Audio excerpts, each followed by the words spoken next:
I read a great book. It says, with every difficulty, there is an equal seed of greatness. There's a lesson in there that if you pick that lesson, you could really genuinely um, come around the end of it and be the better for it. The average person has between 60 and 80,000 thoughts in their waking moments every day. For someone who's not developed their mind, about 80% of their thoughts are negative each day.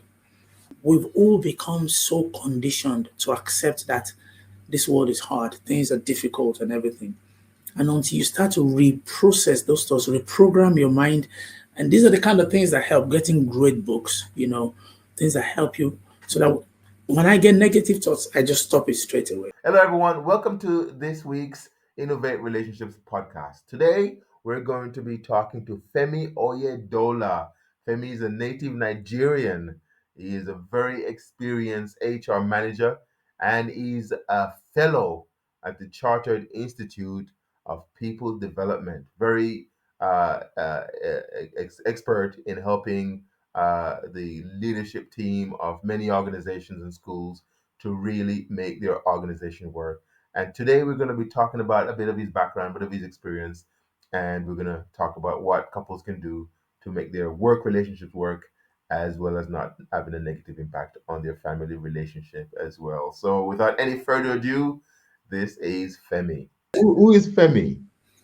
That's interesting. So Femi, I always say I don't know what my mom was playing at. Maybe she wanted to name me feminist, but I'll stop at Femi. But I mean, seriously, the full name is Olorun Femi. It's a Nigerian name, and it means God loves me. Oh, And lovely. I That's wake up beautiful. every day feeling the love of God. So that's Oh, that's, well that's done. where you want to start. But yeah, I'm a 46-year young, not old. So I'm a 46 years old young man, if I should put it that way. Um, got a lovely, lovely wife and two really amazing young boys as well. I work in human resources, so something I really enjoy doing, but also I'm a sports enthusiast. So any sports or most mainstream sports, I'll probably have either played it or still kind of like check the scores for one of my favorite teams. I've probably got a favorite team across so many sports. And the one that stands out is, of course, Arsenal as a football club. Other than that, there's so much else. I'm a huge, huge self-development enthusiast. I think we all can get better every day. We're built meant to be made of more, honestly. So I think every day, just a little learning, meeting somebody new, just challenging ourselves, getting to know the world around us. That's something that I'm a huge fan of. And altogether, I'm just. I hope I would love that someday I would look. I'm probably everybody's best friend, but you can't be. But I just try and look after everyone around me, honestly. So, and I'm grateful that I've got such amazing people around me as well. So I come from a family of 7 kids. Would you believe? I'm the fifth of 7 children. So I've got two younger brothers, got 4 older brothers, and a sister. So, so a six. Don't know what my mom was doing. It's just meant I've got so many cousins and nieces and nephews as well. So it's a large family. And my mom's 75 now, so I'm grateful that Wow. she's still with us. I lost my dad when I was only 12. He was 50 at the time, so 34 years ago. So Wow. altogether, I'm just somebody who's just really grateful to be here, happy to be alive, and just doing my bit every day to contribute to society and to the people around me. So, Chris, I hope if You're a you wholesome delve into who Femi is. you're a very wholesome man. Quick question. In terms of your father, I'm sorry about that. What was the circumstances of your father's uh, passing? Passing, isn't it? Yes, I mean, he was a huge workaholic. He would write a lot. He was the director of Christian education and evangelism for my Yeah. church growing up. So he would write all the church manuals, the educational materials, all the manuals for your daily Christian living, maybe your daily devotionals and everything. So you would probably wake up, most times he would not dress up off at school because he's waking up writing some material that needs to be published in a few weeks or whatever. And when you're back from school, he's probably at his desk as well.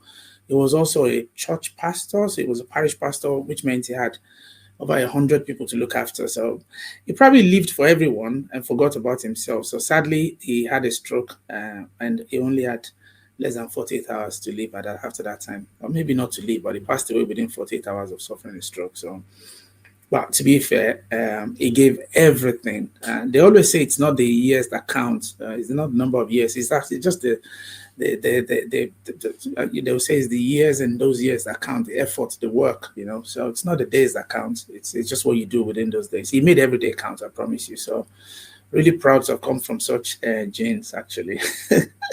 Wow, thank you for sharing that. No problem. Uh, yeah, that must have been tough on your mom. How did your mom cope with seven of you guys? My mom was 41. She was going to turn 41 in like 2 weeks. She lost him on the 12th of October. She was going to turn 41 on the 25th of October. So I was 1990, and I'm 46 now, so I know my dad died very young. Because at that time I was 12, and I used to think my dad was very old. My kids would tell me now, my youngest son is 11. I would say, "Dad, you're old." I'm like, "No, I'm young." He says, "No, you're old. You're 46." So you 4 can years away imagine. from your dad. I didn't realize it was very young. I thought it was ripe of age at that time, because you're very young. You think your parents are old, but now Yeah. I know he was very young. But my mom, what a woman! Just pleased that she then devoted her life to looking after us. Very selfless of her, and we've done everything in our powers to repay. Hopefully, she's very happy. I know she is. Anyway, I speak to her basically every day now. I have a reminder every morning before I start work to ring my mom. So she's one of my best friends in the world. So, and we look at in every way we can, financially, emotionally. She still came and spent a week with us the other time. So yeah, and she goes around. My brother lives in the US, one in Derby, another in Kent, another one in. My sister lives in Kent as well. So she goes around seeing every one of us. The youngest is 42 now, so she's very, very blessed, and she's 75, so she's still got some years left, hopefully. Wow, yeah. Yeah, 75 is young. Exactly. Um, if you were to share some of the kind of the principles that have in informed the person that you've become, what would you identify those principles as being? That's interesting, Chris, because in the end, they say we're like a product of our environment, isn't it? So I grew up in a Christian family. My dad would wake us up 5:30 in the morning every day for half an hour devotion. So by the time I was 6 years old, I had my home Bible. I knew the Bible very well. By the time, even when my dad passed at 12, when I was 12, by the time I was 15, between the ages of 15 and 16, I devoted July of one year to the other to really learn the Bible, to study it from Genesis to Revelation. So I'll say I'm first of all a man of the Word of God. But what's also interesting is my dad was also someone who thought you needed to get on well with people. Some of the principles he taught me growing up was how to win friends and influence people. So it's one of my favorite books. It's Air. So in fact, it's so good. I've got 2 copies of it. Chris, would you believe? So that's as interesting as the book is. This is my yeah. I've read it back and forth, as you can see, and this is my wife's copy as well. So it's just how to win friends and influence people. Because if your relationships are smooth with people, you live a happy life, don't you? We're all kind of like social beings. So if you can get Yeah. on with most people you meet, and you can meet all new and new, get to know more people. So my life was built on relationships, being around people, and I'm really blessed that my dad kind of like gave us that grounding. Even though I didn't spend so many years of my life with him, I mean, you're conscious of what's happening around you when you're like 4 or 5. So probably spent 7, 8 years with him, but it was the most amazing foundational lives and foundational years of my life. So I'll say the principles are around just giving, being of service. And that's what I learned in the Bible. Jesus said, the greatest among you will be your servant. So I just give my time, my energy, my joy, anything I have, I just try and give to the people around me. So that's probably how I started my life. And that's just been the guiding principles. But also, I always say live and let live. So if you give and someone's not willing to take that gift, you just let it go with a smile and continue to be happy to share with others. That's it. Wow. Thank you very much. Pleasure, Chris. So let me ask you, how did you meet your wife? Oh, interesting. We went to university together, would you believe? So it was quite interesting that I had a friend. So I went to see that friend. We're in the same department studying together. I went to say hello to her, and then there my wife was. I didn't know at the time we were in university, so we met, we became friends as well. And even though when they stopped staying together as roommates, we would still say hello to each other. And in other years in university, she would stay in another room, and I would go and say hello to her in her flat. She would just hang out every now and then, but never any relationship. It was just friends. We just said hello every now and then within the school walls, sometimes outside of it. And interestingly, when I graduated, because I finished ahead of her, I was 2 years as senior in the university, and we kind of kept in touch, and little by little we gravitated more towards each other. And 7 years after meeting her for the first time, I asked her to marry me, and the following year we got married. So Wow. I met her in university, and then we grew a huge network of friends together within the. Yeah. Wow. Well, that sounds like a very long courtship. It wasn't a courtship, like I said, You're seven not, years yeah, of you're friendship, not that, yeah, but you're 1 year of not that. courtship, really. So just So under 1 year. that's not too dissimilar to my experience. So actually, I met my wife in a Sunday school class. You were Yeah. not listening to the Sunday school teacher, Chris, were you? Well, he was the Sunday school teacher. Really?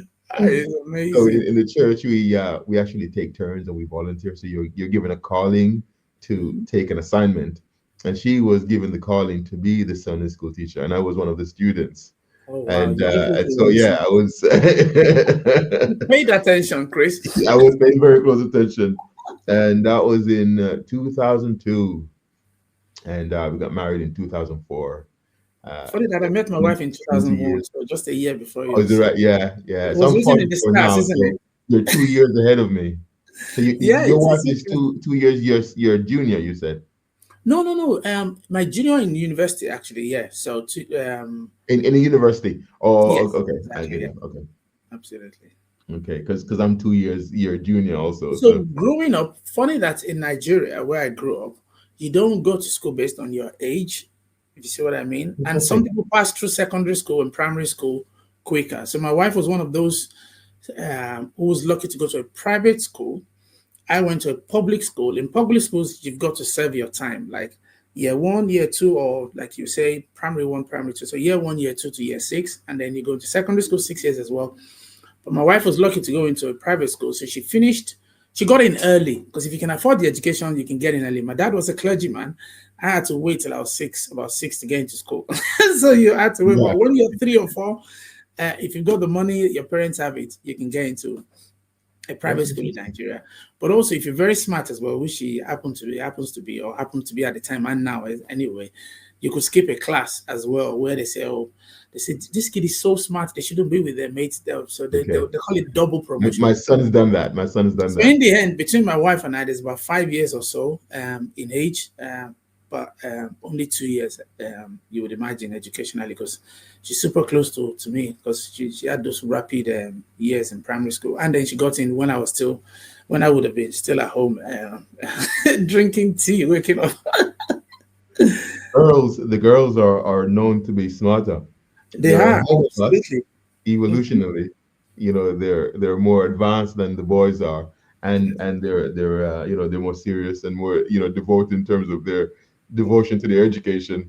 A lot of And the time, absolutely. Although, of course, you find so many boys who are very smart as well. So, only that I suppose girls, not all girls, because you can't say all, but girls probably spend more time indoors a lot of the time than the boys. The boys are always out playing with yeah, friends and everything.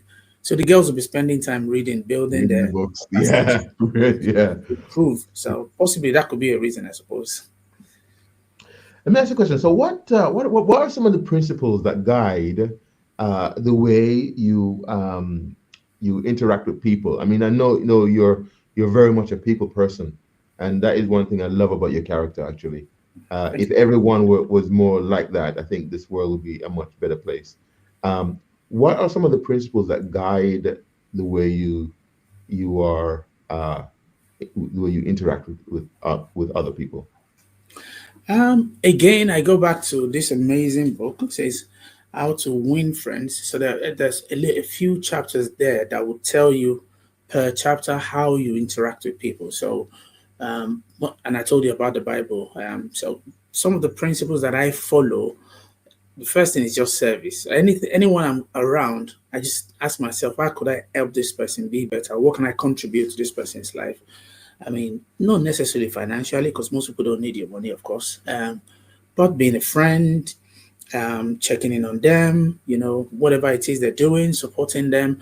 So essentially, my first principle will be service. And then everything else follows in terms of, I like to have a lot of fun as well. So I'm always smiling, cracking jokes. Sometimes they're great jokes. Other times, I probably need to rewind, start all over again. So, but just being natural, being around, being who I am around people and being supportive of them.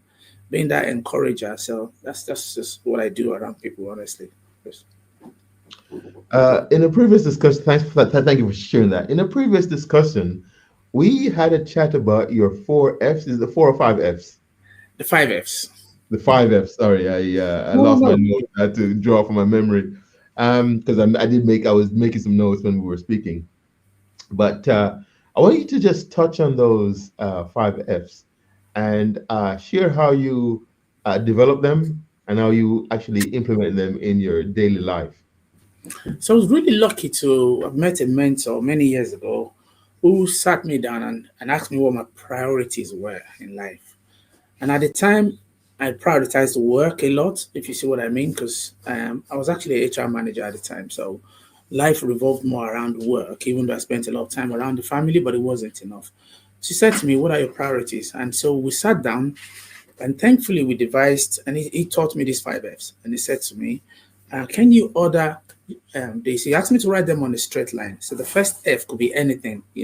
So let's say, I'm not going to put it in the right order. I'm just going to say them at first. So talk about your fitness. That's your health. So when I say fitness, just think of your overall well-being. So he said, your fitness, what a family. So what is that a priority to you? Then your faith in God and faith in yourself. How did you see that? Then your finance in terms of how you make money, maybe work, maybe business, whatever it is you do.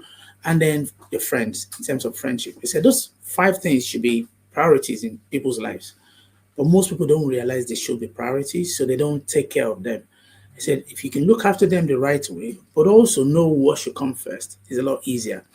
And I looked at it and I thought, given the way I grew up, my faith will probably might be my number one guiding principle in terms of my faith in God and unquenchable desire to continue to grow. So great faith in myself. So that would be my first one.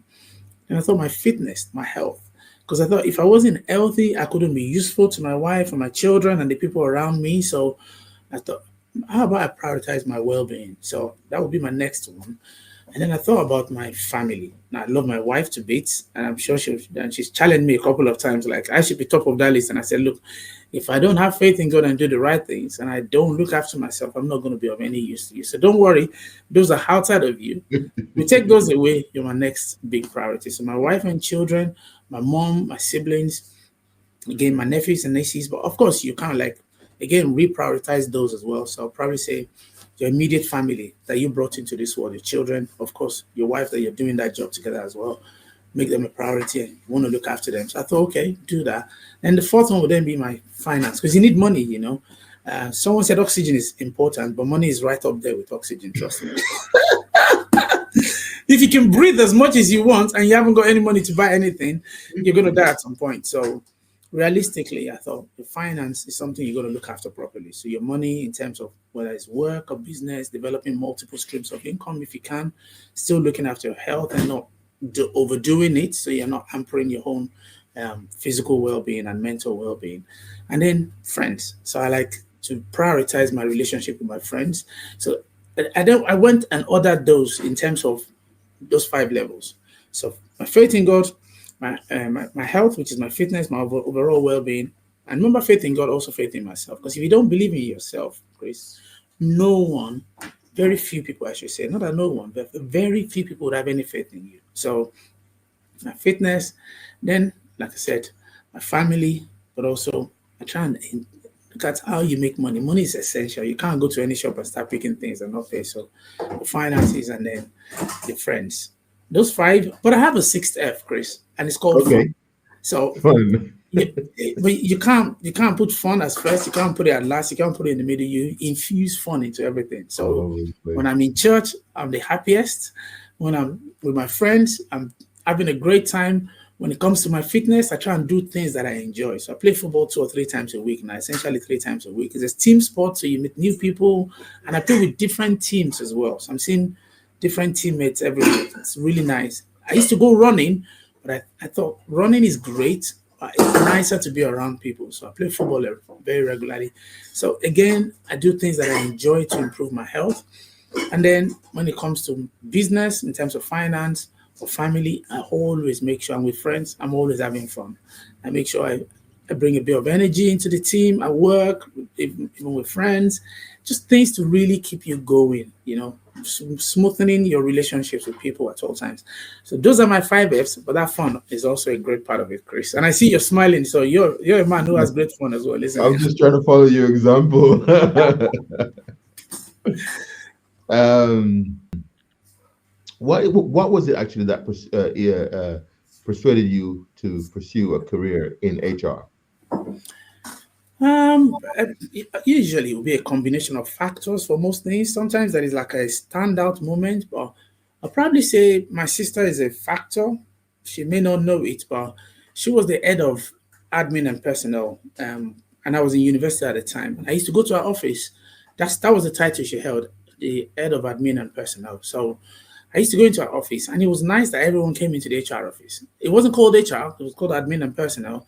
But everyone came into her office. She knew everything that was going on. It was so nice that she just knew everyone. Everyone knew her as well. So I thought, and then I would go in, and then we'll talk about how her work was going and all of that. I thought she was like everybody's go-to person. So that kind of like, first of all, kind of made me start getting interested, even though my first degree at that time was in English language. So I was studying to get a degree in English language and literature. So while studying the complete works of Shakespeare and all of that, I was still looking at what my sister was doing. And she would make me a guinea pig sometimes. So she was doing some professional exams, and she'd ask me to pick up the book and read and ask her questions from the book while she was studying. So I started to learn, and I did enjoy what I was reading and asking those questions. So eventually, when I graduated, instead of getting a master's degree in English language, which was what I was thinking of doing, I started to think of other options. I thought of journalism, which was something I really liked because I like sports a lot. So I thought maybe sports journalism. I thought of business. And then within business, I kind of like eventually said to myself, if you've got a management degree, that could help you towards your HR career, isn't it? So that's when given the background my sister had in HR, going in there to spend time with her in the office as my older sister, it just gave me that kind of like, I think it gave me a taste of it, and I've never had enough ever since. Wow. So what would you say was one of your biggest challenge to overcome as a student? So I would say growing up, as you would understand, I told you I lost my dad when I was 12, and I grew up in Nigeria. So there were no government handouts for you in education. So when I got admitted into university, I remember not having the money to pay for my tuition because my dad wasn't around anymore, and my mom didn't have all the money in the world. There were 7 of us. That was a challenging moment because it was a dream of mine to get some education. I had absolutely zero money, so I remember running and running around to try and raise that money, and that was a big challenge. And it's interesting we're saying this because I have, with every humility, I've had a couple of people say to me, "Oh, Femi, I'm doing a professional program, or my kid is just exactly someone that we went to school together." Just said to me, "Femi, my kid has been admitted to study medicine at the university in Nigeria," and I'm talking about something that happened a few days ago, and said, "I Yeah. have so much money, but I need this little extra to get there." And you can imagine being in that situation well over 20 years ago as well, trying to get into university, and I needed the money, and no one else was going to give it to me. So that was probably my biggest challenge because when I got into university, yes, you've got to study and all of that, but I'm one that would always go into class. I would make notes. So it was, with every humility, it was more a breeze for me. I made great friends with the tutors, the lecturers, including students, and I was even in the student bodies. I was a leader even by election as well. So I enjoyed my time there. But I guess that opportunity to get into it was one that was, yeah, I'll probably say my biggest hurdle to cross. But also, another hurdle that I crossed was in my final year. I wanted to work to be I'd gone through so many elections and I'd been very grateful that I'd won all of them during my school years. But the final year, I wanted to be the president of the Students' Union, the Students' Association. Okay. And I put so much energy and effort into it. And that didn't work out. And I was so disappointed for a few weeks. But thankfully, I found my mojo again. I went back to studying, and I still graduated with a great degree. So that was probably something that knocked me back a while. For a few weeks, it was very difficult for me. Probably made me just focus on studying and not doing much else in terms of, because I thought I've given so much to you guys. Everyone should get behind me for this. Well, there were so many kind people who helped me, but it just wasn't enough at the time. So that probably was a hurdle to cross for me in terms of refocusing my attention on why I was in school rather than just doing so much else to serve people. But sometimes you want to serve and it may not be the right time. Sometimes you may not be the right person for people. Sometimes the circumstances may not be right. You've just got to accept it. But it was a difficult drink to it was a difficult cup of tea at the time. But thankfully I came around and I was fine and I still graduated with honors. So that's very good. On that note, I want to ask you about resilience. Where would you say resilience, or what role would you say resilience play in the way you've been able to bounce back from difficulties? And also, so there are two questions I'm asking. I should probably just ask one at a time. How are you training your boys at your young age to develop that kind of resilience for when things will certainly get challenging for them at some point in the future? To be fair, the reality is, I like a Bible passage that says, Jesus said, in this world, you will have tribulations. In fact, if it's the King James Version, it says, you shall. So it doesn't say you will in that translation. That version, it says, you shall have tribulations. So it means whoever you are, you're going to have hard times. But I was lucky as well that one of my mentors would say, your adversity is your advantage. So I read a great book. It says, with every difficulty, there is an equal seed of greatness. There's a lesson in there that if you pick that lesson, you could really genuinely come around the end of it and be the better for it. Don't they say what doesn't kill you makes you stronger, isn't it? So I have learned that resilience is key in any career, any industry. If you go into business, to sports, to entertainment, whatever it is, if you see anyone at the top of their game, just know their mental strengths are absolutely huge because there's competition in every field. There's someone always looking out for your crown. So you can't wait for too long. They say success is borrowed. The rent is due all the time. So it's rented, they will say. So in the end, I learned that resilience is a key part of our life. But also, the reality as well is you can't be resilient without facing challenges because challenges are the stress tests you need to become resilient. But what I found that helped me at first was the fact that I had that upbringing as a child of God, as a Christian. So that helped me understand the fact that there were always going to be challenges anyway. But Jesus said, be of good cheer, I will overcome the world. So in the end, you've got to encourage yourself. So many stories in the Bible. Bible says, encouraged himself in the Lord. So many great stories of people in adversity who actually rose above it. So for my children, what I do is I tell them every day, so at 5 o'clock most days, Monday to Friday, they have a reminder on their phone. They've got to read the Bible for half an hour. So they can continue to read those stories that can help them understand that life can be quite difficult. And it will be. But if only you've just built yourself up and because everything is here. One of my favorite sayings ever is, as a man thinks in his heart, so is he.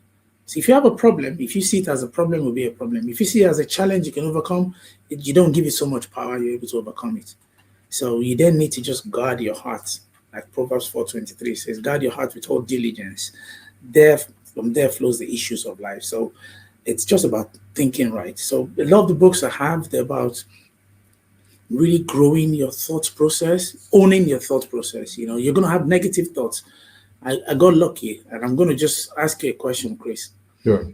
One of my mentors asked me many years ago, he said, Femi, do you know how many thoughts the average person has per day? 300? That's a No, good number. 500. If honestly, if you put two zeros behind that, yeah, and make it 50,000, you just be running close to it. Wow. The average person has between 60 and 80,000 thoughts in their waking moments every day. So our Wow. minds are constantly running riot. That's the funny thing. And what was interesting was he said to me, Femi, do you know the percentage of those thoughts that are positive or negative?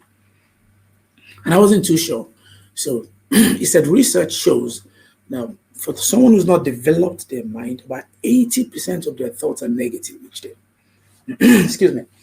Now, if Wow. 80% of your thoughts are negative, if you didn't think too much and you only had 60,000 thoughts, that's about 48,000 thoughts, isn't it? That's at 80%. If you were on the other end of the spectrum and you had 80,000 thoughts, that's about 64,000 thoughts every day that are negative. But this is what changed the story for me altogether. He asked me one important question. He said, Femi, do you know what percentage of those thoughts are repetitive, that come back every day? The what you thought about yesterday is what's going to happen again tomorrow. And I thought, I'm not sure. And he said about 95 to 98% of our thoughts come back again. So you live in the same house, you eat about the same kind of food, you have the same set of friends, you have the same job. So a lot of the things you do are repetitive. So your thought process is very repetitive. So if you're stuck in a negative cycle of those negative thoughts, you find it's very difficult to get out of it. That's why you see most people struggle either in a job or anything they're doing because their thoughts are negative and they can't rise above it. They only get 20% positive thoughts. So let's say you had 60,000 and 48,000 were negative, you had 12,000. Because they're also repetitive, imagine being 46 now. You're 44, my brother. Just imagine, I should ask you, how old do you think the average person is before they can start to fend for themselves or look after themselves in this world? What age would you get to be able to I think start? it depends on what country. Um, Let's factor the uh, United Kingdom. the United Kingdom, 19, 20. 1920, because you're just into university, about to get, you might be earning some money. By the time you're Yeah. 21, you're out of Yeah. university. Even if you had a difficult start, by the time you're 24, 25 maximum, you should be able to look after yourself if they threw you Yeah. out into the world. Because, Yeah. like you said, 19-year-olds can survive on their own. So if Yeah. you're 25 and you can't survive on your own, something is wrong there. But imagine if you're 25 and you're then 35 or 40 or older, look at the amount of negative thoughts you've had to endure every day, 365 days a year, and then so many years. If you do the maths, it's millions and millions and millions. So we've all become so conditioned to accept that this world is hard, things are difficult and everything. And until you start to reprocess those thoughts, reprogram your mind, and these are the kind of things that help getting great books, things that help you so that when I get negative thoughts, I just stop it straight away. Because you still have it anyway. You haven't got a choice. You're going to go to the doctors and the doctor's going to tell you, oh, your tummy is aching. I think, am I going to get cancer or something? You're going to have negative thoughts. It's just normal. A friend is going to ring you and say, oh, I'm on way. You're going to think, oh, are they going to die? That's normal.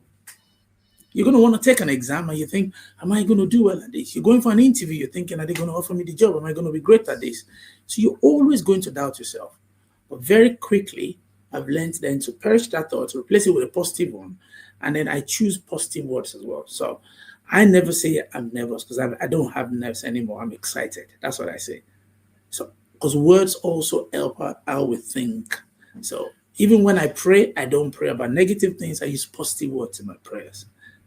I don't say I will never be down. I'll be hope. I say I'm hope. I'm the first. I'm the best. I'm an achiever. So I use positive language. That's what I've taught my children as well. And every day I help them understand the fact that they're made of more.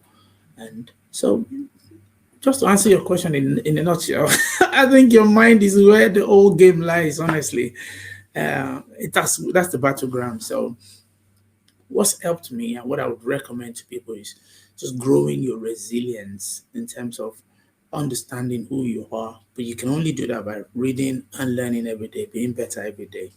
Then life is a lot easier, isn't it? Because it doesn't get easier, you just get better. I have to be honest with you.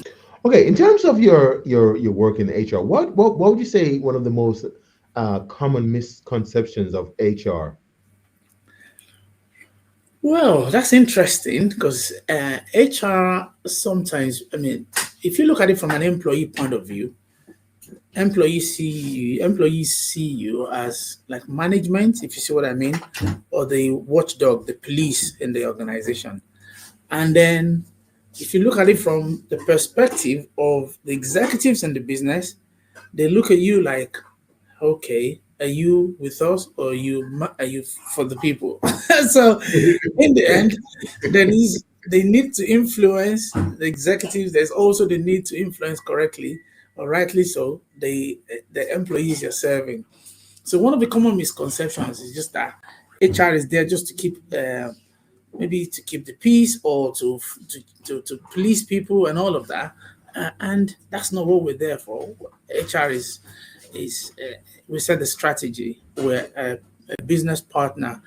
We develop people. We help. We support people's journeys. And you help somebody start a job, and 5 years later or 2 years later, they've grown, risen through the ranks, and they're one of the big shots or the influencers or the in SLT, and you can track their journey because you were there when they started, So we actually help people become better. We support people's journey with the training programs for them. There's a lot of learning that we're helping them on the go. We're improving their earning potential. So there's a lot HR will do. We hit the bottom line in terms of we develop people to become better contributors to the business, isn't it? So sometimes people think HR is just there for the, I'll say the transactional element of just the paperwork, the grievances, the disciplinaries, all of those. Yes, you do that as an HR professional, but interestingly, we do so much more in terms of helping the business be profitable, actually. Very well said. That sounds like an advertisement. It is. It's meant to be, Chris. So tell me about your membership in the CIPD. How did that become a factor in your career, and what made you interested in joining the CIPD and becoming a fellow? Well, that's interesting as well, to be fair, because remember I told you about my sister and how she Yes. was doing in her career. And my dad had this Latin saying. He would say, "Aut optimum, aut nihil." So aut is AUT. I hope I'm saying it right. So aut Yeah. optimum, aut nihil. Nihil is NIHIL. It just meant either the best or nothing. So my father either wanted you to turn up and turn up well, or you just say, I'm not going to be there. So if you're going to turn up, you come with your best, with your A game. And when I started out I told you I was doing a master's degree and I was thinking, what should I do? And I wasn't too sure. So I did a business management program. And within that, I kind of like started to look at HR as something that was interesting because it was one of the modules that I took. And so I decided to do an advanced level HR program. And when that materialized again, I fell more in love with it.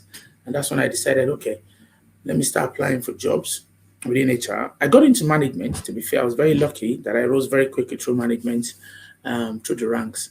And I got to management level. And then I had a lot of interaction with HR at work because you're managing people, they're supporting you in terms of absence, in terms of disciplinaries, in terms of conduct, or whatever it was.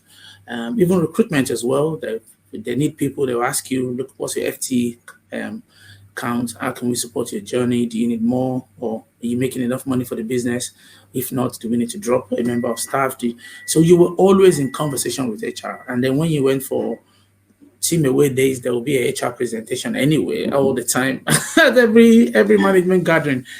So by being around the HR professionals that I was working with, I started to learn more about what they were doing, made friends with a lot of them.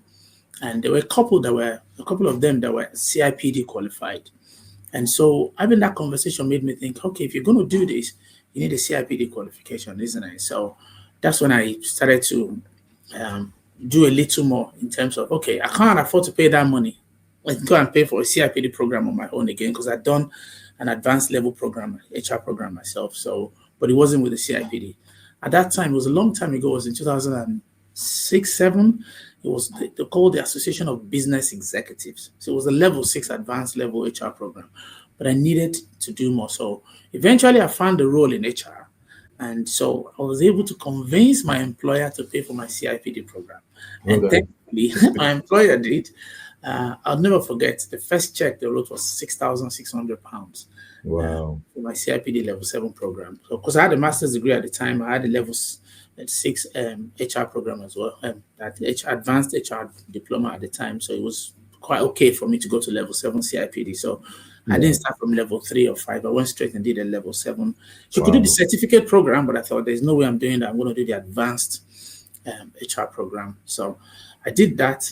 At the time, we had to write national exams, not these days where people don't write exams anymore. 2 of the modules, you had to write exams. So you had to read and prepare. And God help you if you don't pass. If you didn't pass the exams, you were going to be awarded a certificate rather than, they give you a certificate program rather than the advanced diploma. So thankfully, I was able to succeed in the end. That, of course, made me no longer a student member. I became an associate member. So when you finish a level 7 or a level 5, you're granted what you call an associate membership of the CIPD.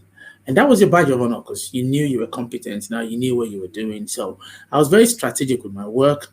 I wasn't going to start working in, I would say, transactional HR roles. I wanted to be in leadership. I wanted to be an influencer. I wanted to be, and I told you I read so many books that really taught me about the human mind. So I focused my attention on strategic roles. And that helped me very quickly to be able to evidence my contribution to the HR profession.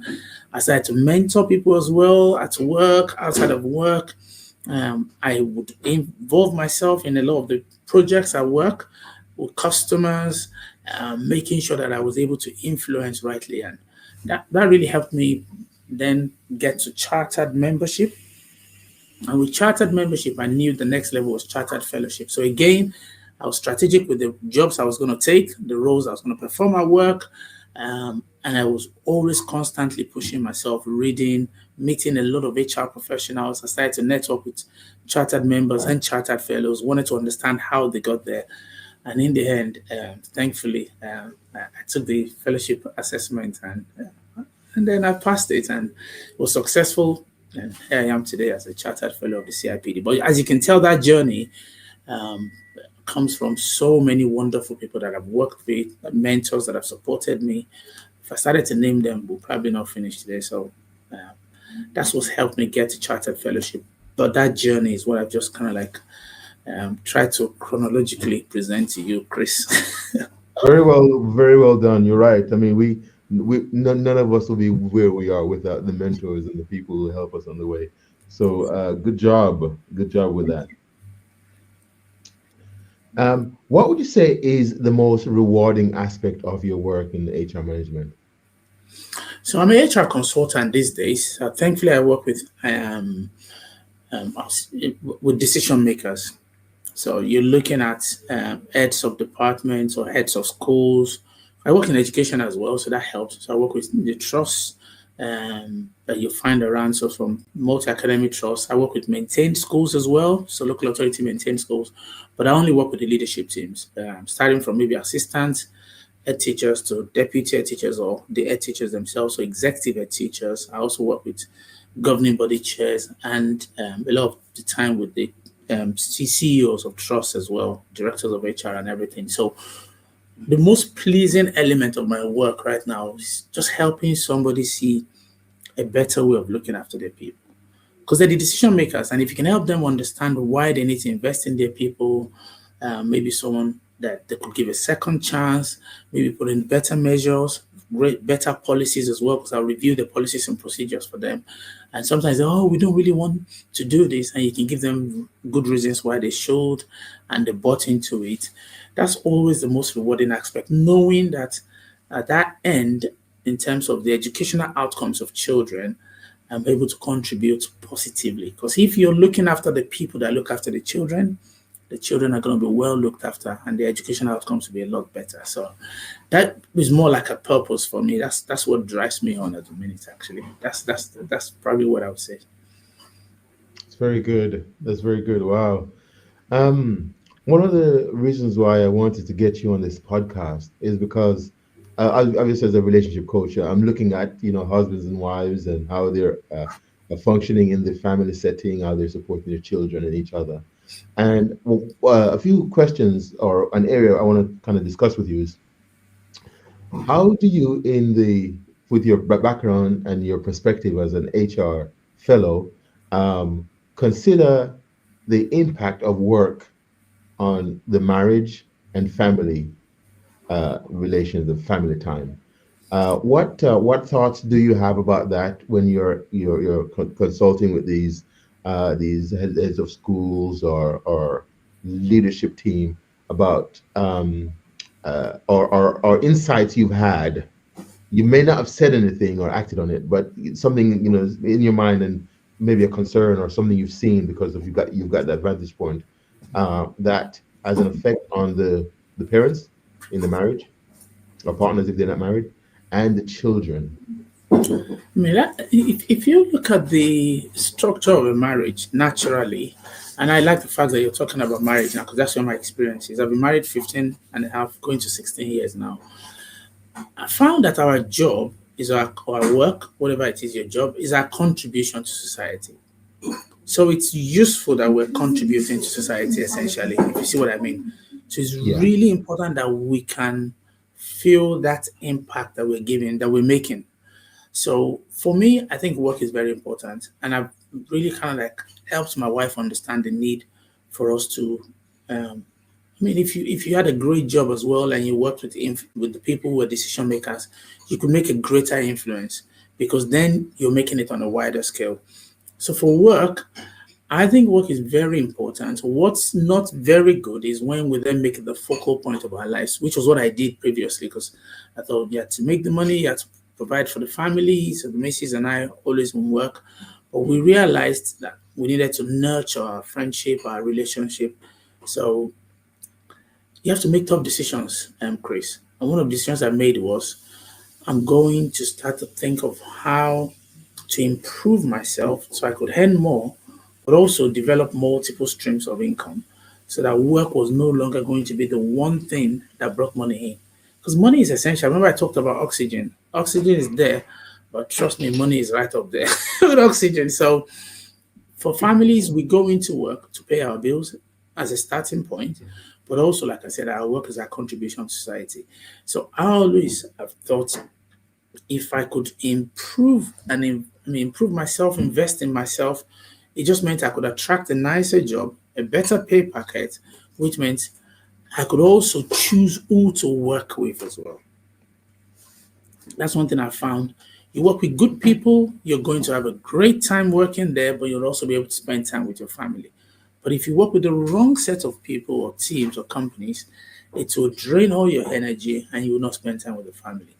So altogether, there are different facets to it in terms of how you make a plan. You may not be there as a person, we all, at different stages of our lives or different aspects of our lives, we're a work in progress, and some aspects of our life we're at the very top, Other aspects we're learning, we're just growing. Sometimes we're in the middle of our journey. So altogether, wherever we are in career, I think it's important that we develop a long-term plan, how we can get in 2 to 5 years to the kind of level that you can support the family better, but also spend more time.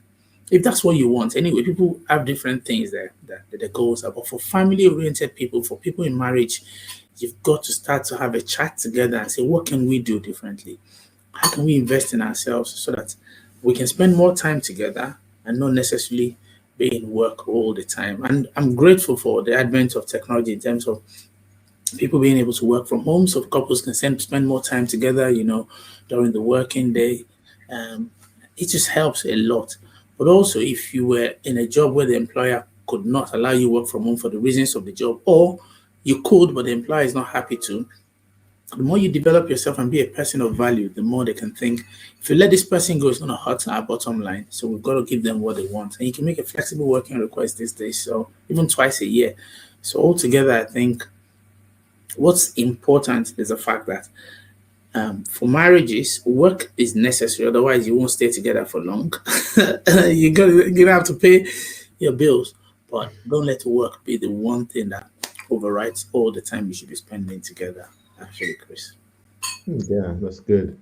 And do you find that work actually, or I think the question I want to ask is, what work or what types of jobs should people be thinking about doing to allow themselves to have enough time to spend where it's important with their family, and not let it impact negatively on family time and family relations? So this may not sound very popular, but the reality is a lot of people go to university. I did. You go to university, you graduate, and maybe 90 odd percent are looking for jobs, if you see what I mean. So we're not employers, we're employees a lot of the time.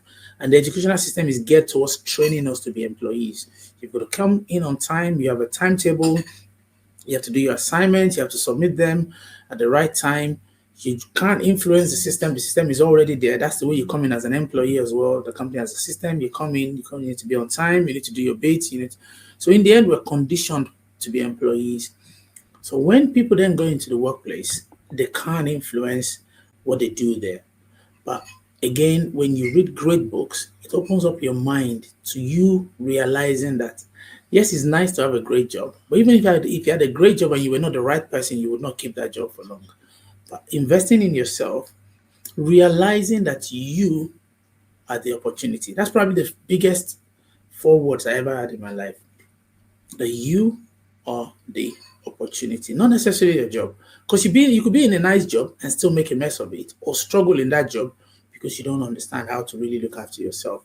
But if you invest in yourself, you find that no matter where you're working, you're the opportunity. So it's not like the kind of job you should look for, it's rather the kind of person you want to become that then knows what they want. Otherwise, the system is too strong for anybody who is not aware of themselves to really look for what they want and get it, Chris. I'm sorry, I have to say the truth. That's why I said it may not be popular, but if you invest in yourself, you'd have clear ideas about how you want to live your life. They said the best way to predict the future is to create it. So that's what happened to me. I was lucky that I read so much about life. I understood how to create a system. So I was able to build the kind of life that I wanted.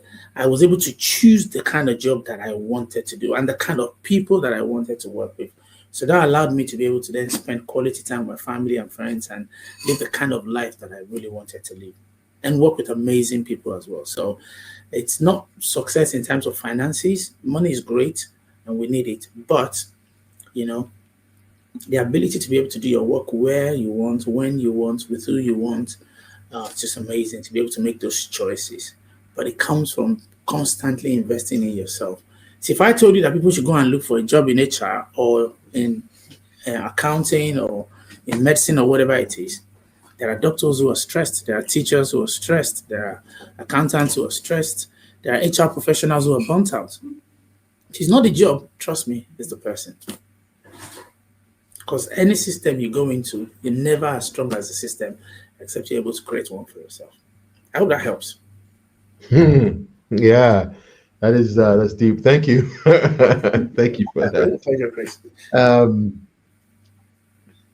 And the thing I like about what you're saying is people have to decide for themselves that they're gonna make kind of create or make the best of their situation, and think as much in advance ahead, as far ahead as possible, and investing in themselves, which is something that you've done, and that's very impressive. I've been really fascinated by what you're doing because in life, I've always wanted to be around people who gave back, people who didn't think about themselves. And I can tell you're doing this. It's more a purpose. There's a mission behind it, and the beauty is you're having the right impact. So what was there a light bulb moment that you thought this is what I'm going to be doing with myself? What I would say occasioned this actually for you, Chris? So I have a big desire. Just I think you have sensed that from you as well. Actually, we're not too far. We're not too different, me and you. I don't think. There's a lot in terms of your personality, in terms of your kind of your purpose and your direction. which I see in myself. You're far ahead of me, though. I'm running No, behind no, you. we're on the same journey, Chris. Yeah, we're on the same. We're going in the same direction. We're We're just like absolutely on the same journey. So neck to four neck. miles up the Trust me. road, and I'm You're trying to probably keep streets up. ahead of me anyway. So that's the beauty. You're the one hosting this. So you can imagine Excuse me. you're doing an amazing job. So Yeah, yeah. thank you. So I serve as the minister of religion in my church, which was a bit of a wonderful experience and an honor. And I got the opportunity to you know perform wedding marriage ceremonies, and marrying couples and seeing the joy and the happiness is one of the things I really really love. Counseling with couples as well, seeing how much they love each other, but how they're struggling to make it work and to figure out each other, and to make sure that they're doing the best for each other, but also recognizing that there's some fulfillment that they desire as well, and trying to figure that out. um, I've loved the fact that I can see couples who may have moved away from the area in London. It's quite a transient area, but are still there and are still making it work. And obviously, to the glory is God's, and I'm not taking any praise in any way. But it's a pleasure to have an opportunity to be there to kind of help to guide and support them. That has been one of the things that I will always look back in my ministry as a blessing and a privilege. I do believe in the family. I think the family is a very important part of what makes society healthy and strong and successful. And yeah, and the more successful the family is, the more successful the society will be. And Absolutely. so that's one of the fundamental ideas I've gotten from my religious background, from the church, and something that has come to rest very heavily on my heart. Um, I have been blessed to be married to my wife for 20 years. Very patient woman. Okay, you. Very very kind, patient, and she just like she's so devoting and so wonderful. And my good health, if I have any, I think so, I could maybe exercise a bit more like you and eat better. But my relationship has done a lot with my wife, has done a lot to maintain my psychological, my mental, and my emotional health, and just made me a happier person. So the reason why I'm kind of talking about these experiences is it these are the ideas that fuel the way I think about what would be the direction that I could go in to get the most kind of reward and purpose, and provide the most service.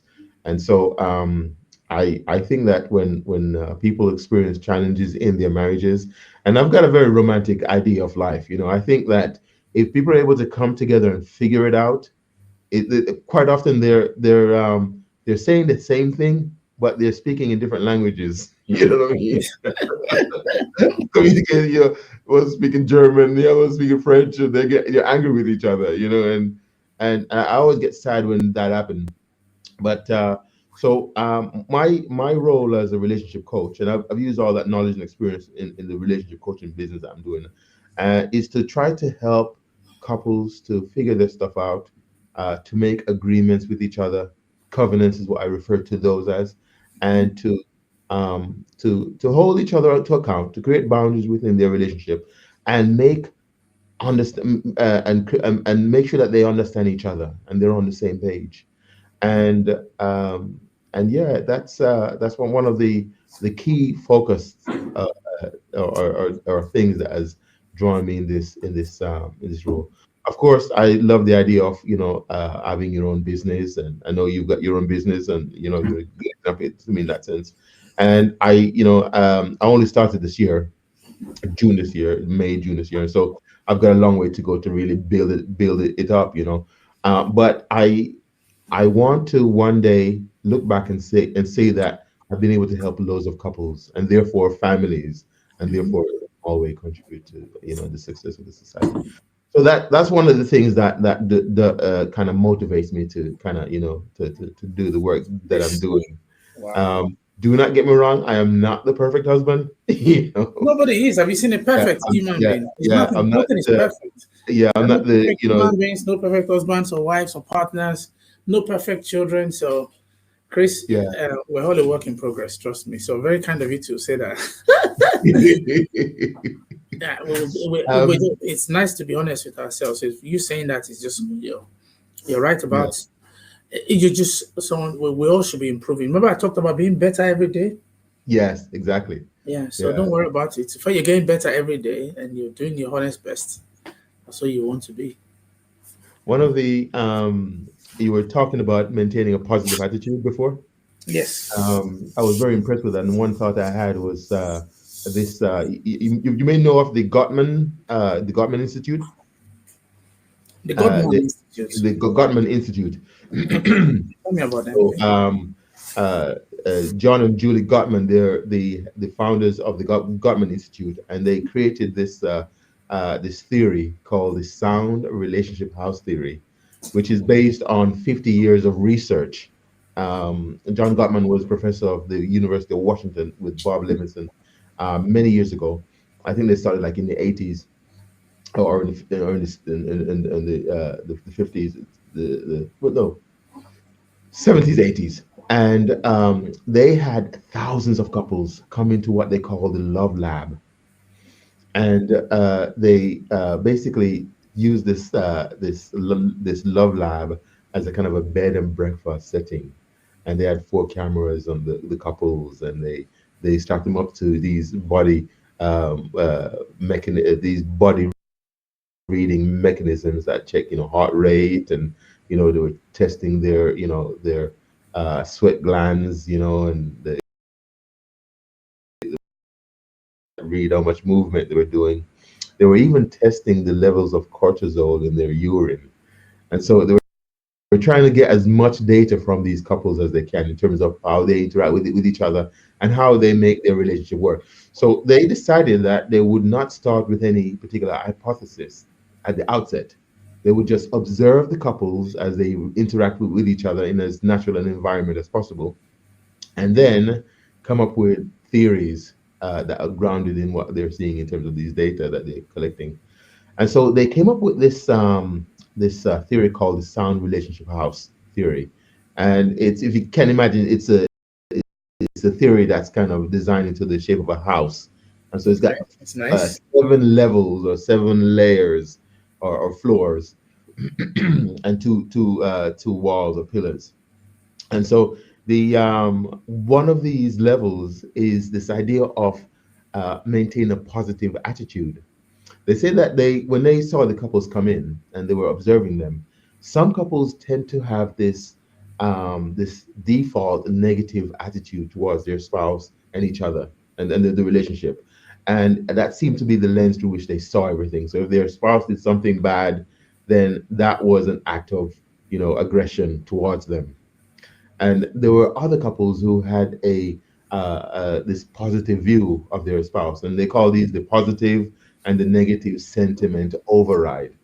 And so so if the other spouse would do something, the spouse in this positive sentiment override would see it as not necessarily a bad thing, but maybe your spouse was struggling, maybe she was tired or something, and so you would not necessarily launch into having a fight over this thing, which could have been a complete accident. And they said that in the relationship, they noticed that the couples who, like, for one bad thing or one negative thing, let's say there was a bit of an argument over breakfast, and they got heated throughout the day. For them to recover from that one negative thing, 5 positive things that to occur. So maybe Wow. some text messages, maybe some phone calls, maybe an apology, maybe all these positive things, because the weight of one negative thing it's has such a negative impact on the emotions of each other. And and so I remember you, while you were talking earlier about this, you said about these nearly 100,000 thoughts people have, and 80% of those are negative. that got me thinking about this concept of the positive and negative sentiment override. And it's just shocking that because like what you when I was sat here and you explain about all these negative thoughts that are repetitive and day after day, um, how people can be drawn into this negative view of themselves and of each other. One thing I wanted to say, I heard like one of the ministers in my church. He's teaching the leader of my church actually. His Yeah. name is Russell M. Nelson. Great man. He's 100 years old this year. Oh wow. Mr. Nelson then.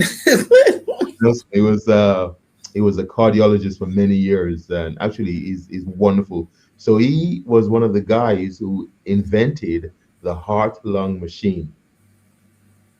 So the next time someone that needs to go for a heart transplant or some operation on the heart, they need to shut the heart down and still keep that person alive. That Wow. machine, well, it's evolved since then, but he and his team, they actually developed and designed the heart and lung machine.